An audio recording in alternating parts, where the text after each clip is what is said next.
समय हम आपको लेकर चलते हैं कुरुक्षेत्र के थानेसर में, जहां पर आपको बता दें कि चुनावी सरगर्मियां बिल्कुल पूरी तरह से जोर पकड़ चुकी हैं। और आपको बता दें कि यहां पर कांग्रेस और आप पार्टी यानी कि इंडिया अलायंस के गठबंधन में सुशील कुमार गुप्ता जी यहां अपना भाग्य जमा रहे हैं। दूसरी तरफ अगर हम भारतीय जनता पार्टी की बात करें तो नवीन जिंदल जी बीजेपी की तरफ से अपना भाग्य आजमा रहे हैं। देखते हैं कि किसके हाथ सत्ता लगेगी, किसके हाथ में सांसद का ताज आएगा। और ये अभी हम बात करेंगे यहाँ के लोकसभा क्षेत्र वासियों से, बातचीत करने की कोशिश करेंगे। सबसे पहले हम मार्केट में बात करते हैं कि मार्केट में क्या हवा चल रही है, मार्केट में क्या किस कैंडिडेट की हवा सबसे ज़्यादा चल रही है और जो दुकानदार है उनकी क्या प्रतिक्रिया है, जानना चाहेंगे आप। क्या नाम है सर आपका? जी मुकेश कौशिक। मुकेश जी, जानना चाहेंगे जिस तरह इस समय लोकसभा के अंदर कांग्रेस और आप पार्टी या कहेंगे कि इंडिया गठबंधन में सुशील गुप्ता जी खड़े हैं जी। दूसरी तरफ अगर हम बात करें भारतीय जनता पार्टी की तो यहाँ पर नवीन जिंदल जी खड़े हैं जी। क्या कुछ कहना चाहेंगे राजनीतिक समीकरण को लेकर के कि कुरुक्षेत्र किसको मतलब अपने सिर पे ताज रखना चाहता है, किसको जताना चाहेगा, किस कैंडिडेट की हवा अच्छी बनी हुई है, कौन यहाँ पे बाजी मारेगा, तमाम बातों को लेकर के क्या प्रतिक्रिया रहेगी आपकी? ऐसा है ना, अगर पुराना रिकॉर्ड को देखा जाए, समाज सेवक को देखा जाए, कार्य को देखा जाए, ठीक है ना जी, तो हमारा सबसे पहले ध्यान रहेगा मोदी जी को जी। और मोदी जी की तरफ से आए हैं नवीन जिंदल जी। हाँ। तो हमारा तो सबसे पहले नवीन जिंदल जी पहले भी इन्होंने काम किया है, 10 साल यहाँ पे रहे हैं, बहुत अच्छा काम किया है। किसी भी तरीके का कोई ऐसा नहीं है कि जो कुरुक्षेत्र लोकसभा में जो उस आज से 10 साल 15 साल पहले का जो विकास था उसके अकॉर्डिंगली उन्होंने बहुत अच्छा काम किया जी। एम्बुलेंस छोड़ी हैं, बहुत कुछ काम ऐसे किए हैं गरीबों के लिए जो वास्तव में मतलब ये डिजर्व करते हैं कि हम इनको वोट नवीन जिंदल जी को दें। सर, नवीन जिंदल पे आरोप लगाए जा रहे हैं कि उन्होंने कोयला में घोटाला किया है और समय नहीं दिया है, तमाम तरह के जो है ना आरोप लगते आ रहे हैं, तो फिर भी आप नवीन जिंदल को बनाने जा रहे हैं? सर ऐसा है ना कि आरोप प्रत्यारोप से राजनीति का एक अंग है जी। आरोप लगे हैं या तो ये बताइए कि सिद्ध हो गए हैं, सिद्ध हो गए हैं तो हम उनको नहीं देंगे। ठीक है सर। आप ये हमें ये साबित कर दो कि उनके सिद्ध हुए हैं तो हम उनको डिनाई कर देंगे जी। आरोप का क्या है जी? आरोप तो लगेंगे, राजनीति है, एक उधर से आएगा एक उधर से आएगा। आरोप और प्रत्यारोप का कोई महत्व नहीं रखते हैं। अच्छा, हमारा मतलब सिर्फ एक है, अगर मोदी जी ने देश के लिए काम नहीं किया तो मेरे ख्याल से किसी ने नहीं किया जी सर। चाहे वो आप रेलवे को देख लीजिए, चाहे वो रोड इंफ्रास्ट्रक्चर को देख लीजिए, या हमारे हरियाणा के अंदर जो गवर्नमेंट जॉब की सिलेक्शंस हुई हैं, गरीब से गरीब तबका बिना किसी भी वास्तव में खर्ची और पर्ची के बिना लगा जी सर। तो हम क्यों नहीं चाहेंगे भारतीय जनता जी? सर, उधर से अगर हम केजरीवाल की पार्टी आप पार्टी है उधर उसकी बात करें तो केजरीवाल साहब खुद अंदर हैं, उसके बाद सिसोदिया जी अंदर हैं और उसके बाद बहुत सारे नेता उसके अंदर पड़े हुए हैं।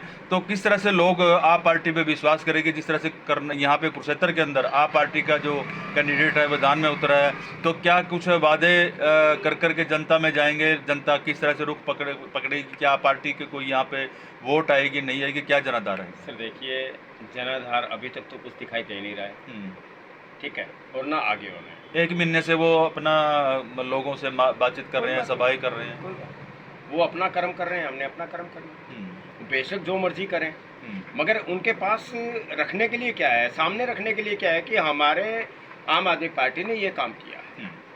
अब आप एक बात बता दीजिए, पंजाब के अंदर आम आदमी पार्टी की सरकार है, वहाँ पर केजरीवाल जी वो कह के आते हैं कि हम मतलब उसका SYL का पानी हरियाणा को नहीं दिलवा सकते क्योंकि पंजाब को जरूरत है, जबकि हक हमारा है। जब वो केजरीवाल जी पहले ही हमारे खिलाफ है तो हम उनको आगे क्यों बनाएंगे, किस लिए बनाएंगे?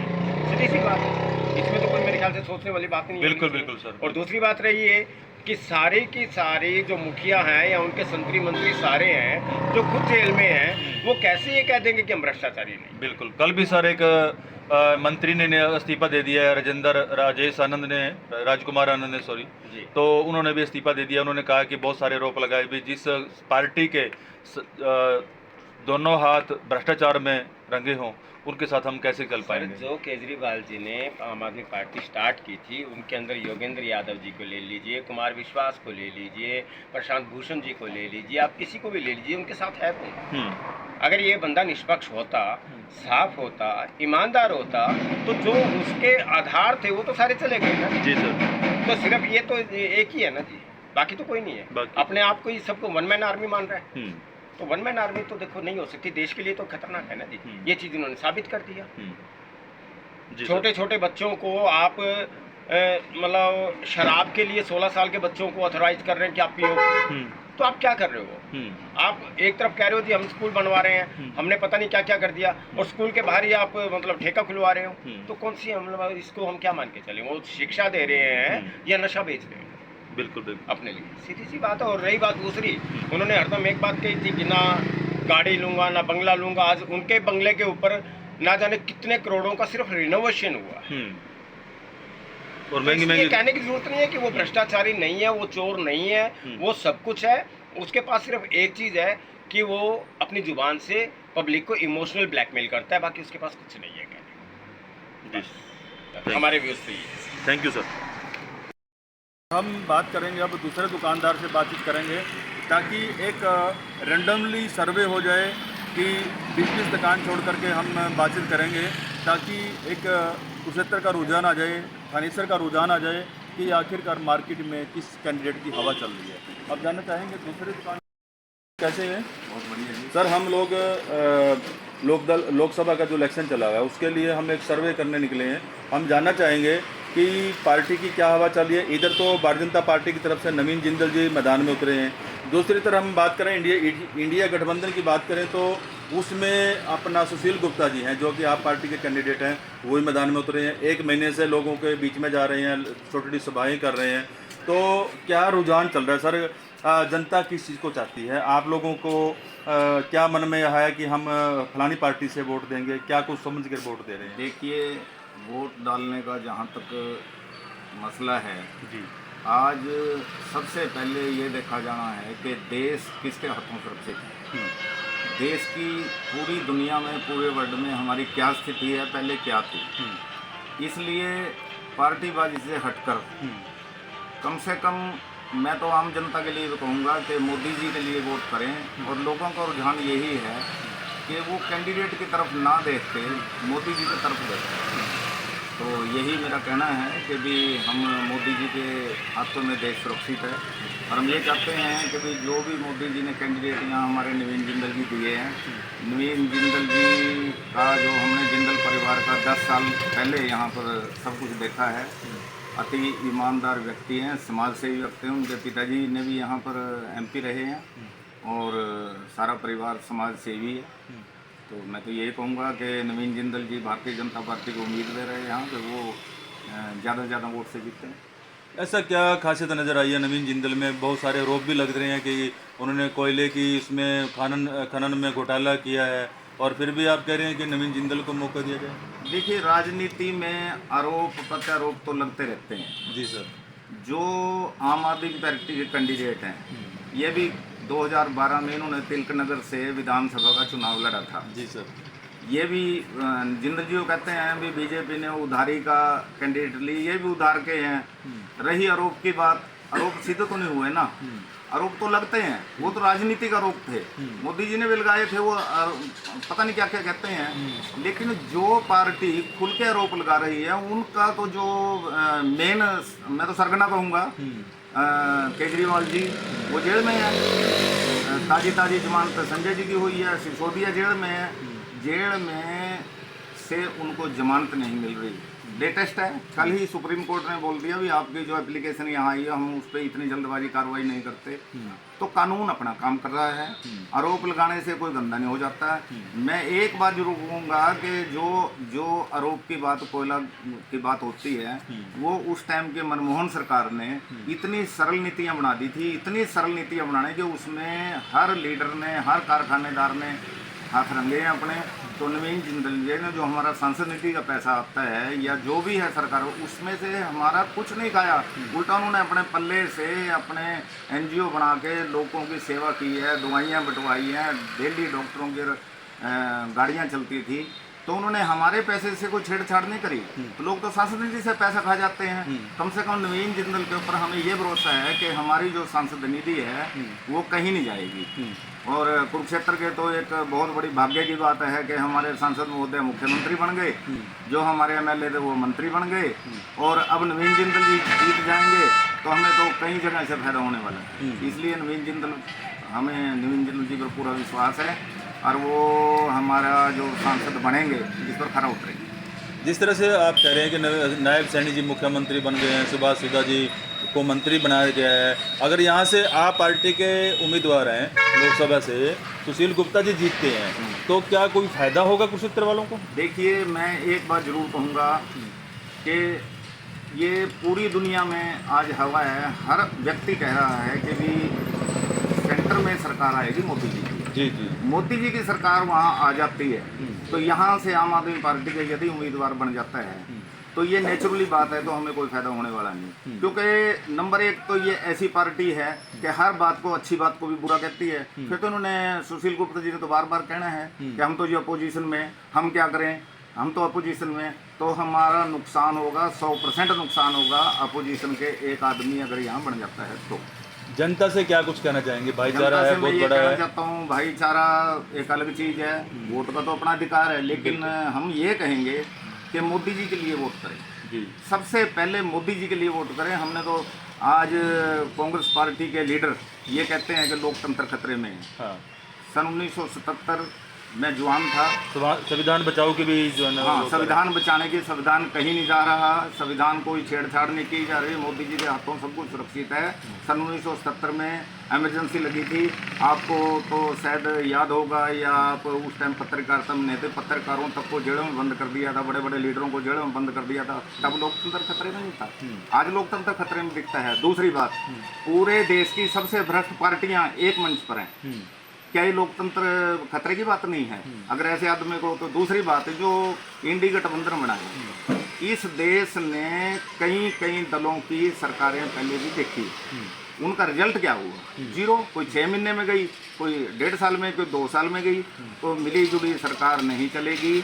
मोदी जी आएंगे और मोदी जी ही इस देश के प्रधानमंत्री बनेंगे। मैं जनता से एक ही अपील करना चाहता हूँ कि कैंडिडेट ना देखें, मोदी जी को देखें, किसके देश में, किसके हाथों में देश सुरक्षित है। इसलिए भारतीय जनता पार्टी के पक्ष में वोट करें, मेरा ऐसा कहना है। जी, धन्यवाद। ये हम आगे दूसरे दुकानदार से बातचीत करेंगे। हम यहाँ पर आपको बता दें कि 20 दुकान छोड़ करके यहाँ पे पहुँचे हैं और अब बातचीत करने की कोशिश करेंगे आखिरकार दुकानदार या थानेसर के अंदर क्या माहौल हुआ है, क्या माहौल होने जा रहा है राजनीतिक पार्टी को लेकर के, क्योंकि आपको बता दें कि लोकसभा का चुनाव बिल्कुल सरगर्मी पकड़ रहा है। सर नमस्कार। तो क्या कुछ कहना चाहेंगे? लोकसभा का चुनाव तेजी पकड़ रहा है और 2 कैंडिडेट, मुख्य तौर पर 2 कैंडिडेट मैदान में हैं। इधर से भाजपा जनता पार्टी के नवीन जिंदल जी हैं, उधर अगर इंडिया गठबंधन की बात करें तो क्योंकि सारी पार्टी एक तरफ है और भाजपा पार्टी की पार्टी एक तरफ है। इंडिया गठबंधन की बात करें तो गुप्ता जी खड़े हैं आप पार्टी से, तो क्या कुछ कहना चाहेंगे? दोनों मतलब क्या बढ़िया समाज से आते हैं, तो क्या कुछ कहना चाहेंगे? और थानेसर का आप लोगों का जो मार्केट का रुझान है, आमतौर पे आप भी जनता में घूमते होंगे, लोगों से बातचीत भी करते होंगे, लोगों को क्या विचार है, किसको आप जिताने वाले हो? लोकसभा का जो चुनाव है तो किस कड़थल बैठेगा और किसके सिर पे लोकसभा का सांसद का जो ताज है वो बैठने वाला है? क्या कुछ कहना चाहेंगे? आपके क्या विचार हैं? देखिए सर, वैसे जैसे जिंदल जी पहले भी यहाँ से कई बार चुनाव लड़के गए हैं, अच्छे आदमी हैं, हम ये नहीं कहते कि वो गलत हैं जी, लेकिन मुकाबले में बढ़िया आ गया उसके। हाँ, एक ही कास्ट के आगे दोनों। हाँ। लेकिन इनके कंपैरिजन में हमें ज़्यादा सूट करने में नवीन जिंदल है। अच्छा जी, क्योंकि वो बड़े बढ़िया मिलनसार आदमी है, इनको हमने देखा है। और जो अब नया आया है ना कैंडिडेट दिल्ली से, उसको किसी ने देखा नहीं, अब कौन उसके पीछे फिरेगा? हम तो नवीन जिंदल को ही ये सारे यहाँ की पब्लिक वोट देने के लिए तैयार है, क्योंकि वो सिर्फ इसलिए कि हमने मोदी देखना है। हमने नवीन जिंदल नहीं, हमने मोदी देखना है। लेकिन सर एक बात जरूर है, देखो मैं आपके माध्यम से एक बात कहना चाहता हूँ जी सर, कि एक पार्टी नहीं हमारी नहीं है, हम तो बंधे हैं, बीजेपी से बंधे हैं हम नहीं जाएंगे छोड़ के बिल्कुल भी कहीं भी, चाहे हमें जूत भी मार दे रहे हैं, जब भी हम इनके जूत भी खाएंगे, इनके साथ रहेंगे, क्योंकि हमें ये अच्छी लगती है। मुझे एक बात का बड़ा दुख है कि बीजेपी वाले भी भूल गए और दूसरी पार्टियां भी भूल गई। क्या इस बीसीए अति पिछड़ा वर्ग का कोई हक नहीं है? इनको भी देखना चाहिए था। मेरी मोदी जी से अपील है कि वो जैसे पिछड़े वर्ग की बात करते हैं, कम से कम विधानसभा में तो इनको इनकी हक की बात करके, अब तो चलो जो हुआ सो हुआ, लेकिन हुआ गलत है। लोगों के अंदर रोष है। चुनाव में लोग उस दिल से नहीं खड़े होंगे जो अति पिछड़े वर्ग के लोग हैं, होंगे, ये बात नहीं है, क्योंकि इन पे कोई रास्ता नहीं जाने के लिए कहाँ जाएंगे जी सर, इन्होंने तो जाना पड़ेगा, क्योंकि सरकार हमारी है, हम अपनी सरकार के साथ जाएंगे जी। लेकिन मेरी मोदी जी से अपील है, बड़े नेताओं से अपील है कि कुछ अपना ये थोड़ा रवैया सा बदल के इन लोगों को गले लगाओ। अगर इनको आप गले लगाओगे तो ये आपको 6 बार गले लगाएंगे। मोदी जी ने अभी हरियाणा के मुख्यमंत्री जो चुने, खट्टर जी को उन्होंने एक अपने ये कह सकते हैं कि सीट से उतार करके नायब सैनी को जो मुख्यमंत्री बनाया है वो पिछड़े वर्ग से ही आते हैं। क्या उम्मीद रखते हैं कि नायब सैनी जी हमारे पिछड़ों का उद्धार करेंगे, पूरे हरियाणा का उद्धार करेंगे? बिल्कुल सही है। उन्होंने बीसी ओबीसी समाज से हैं, ये बी में है। हम एक ही बात करते हैं अति पिछड़ों की, क्योंकि बी में तो पहले ही सक्षम है। हम नायब सैनी से बहुत खुश हैं। नायब सैनी हमारे मिलनसार पहले भी एक बंदे हैं, ऐसी बात नहीं, हम इनसे मिलते रहते हैं। बिल्कुल। और लेकिन कुरुक्षेत्र से भी वो बहुत अच्छे हैं, ऐसी बात नहीं है। कुरुक्षेत्र वाले भी उनको मानते हैं और हम उनको जहां तक हमारी पार बसाई करनाल भी जितवा के आएंगे और हम उनका पूरा पूरा साथ देंगे। लेकिन मेरी ये रिक्वेस्ट मुख्यमंत्री जी से भी है, भाई अब नहीं देखा तो कम से कम विधानसभा में तो इनकी तरफ देख लेना। देखो, ना तो हमने टिकट लेनी है, ना हमें कोई टिकट देता है, ना हम लड़ने काबिल हैं, ना हमारे पास पैसा है। बिना पैसे के कुछ भी नहीं होता। लेकिन एक बात जरूर है, हम कह सकते हैं, हम बोल सकते हैं, हम बोलना जानते हैं। जी सर। तो मैं इससे ज़्यादा देखो कुछ नहीं कहता। हम तो बीजेपी को पसंद करते हैं, मोदी जी को पसंद करते हैं, मनोहर जी को भी पसंद करते हैं और अपने नायब जी हैं इनको भी पसंद करते हैं। हम तो इनके साथ हैं, दिल से साथ हैं। आप अपने भाइयों को क्या कुछ कहना चाहेंगे? बिल्कुल, मेरे भाइयों को यही संदेश है कि भाइयों रास्ता नहीं भटकना, आपने सब बीजेपी को देना है। हम आपकी जितनी भी हमारे से पैरवाई होगी हम चलेंगे आपके साथ। हमें जितना देखो जैसा हमारे पे कहना आवेगा वो कहेंगे। इनको कोशिश करेंगे इनसे कहने की भाई ये कम से कम इस अति पिछड़े वर्ग को भी साथ लेके चलें। इन शब्दों के साथ देखो मैं इससे ज्यादा धन्यवाद सर, धन्यवाद। ओके। भाइयों से हम रुझान ले रहे हैं कि क्या कुछ होने वाला है। लोकसभा चुनाव चल रहा है और आपको बता दें कि सुशील गुप्ता जी भी अपने फील्ड में पूरी सरगर्मी से उतर रहे हैं। लोग हर रोज कैंपेनिंग कर रहे हैं, लेकिन भारतीय जनता पार्टी के जो कार्यकर्ता हैं वो खुद जा रहे हैं। वो खुद एक मोदी बन करके गांव-गांव जा रहे हैं, लेकिन कार्यकर्ता पहले से ही तैयार हैं। जो पार्टी जिन्होंने वोट देनी है वो लोग पहले से उन्होंने मन बना रखा है कि हम तो मोदी को वोट देने वाले हैं। अगर हमारा कोई भलाव करेगा तो वो मोदी करेगा। तो ये अब लगता है कि तीसरी बार फिर मोदी जी की ये जो ताजपोशी है वो दोबारा से सजने वाली है, क्योंकि हरियाणा के अंदर नायब सिंह सैनी को ओबीसी समाज का मुख्यमंत्री बनाए जाने पर ये जो तुरुप का जो पत्ता है ये भाजपा ने खेला है।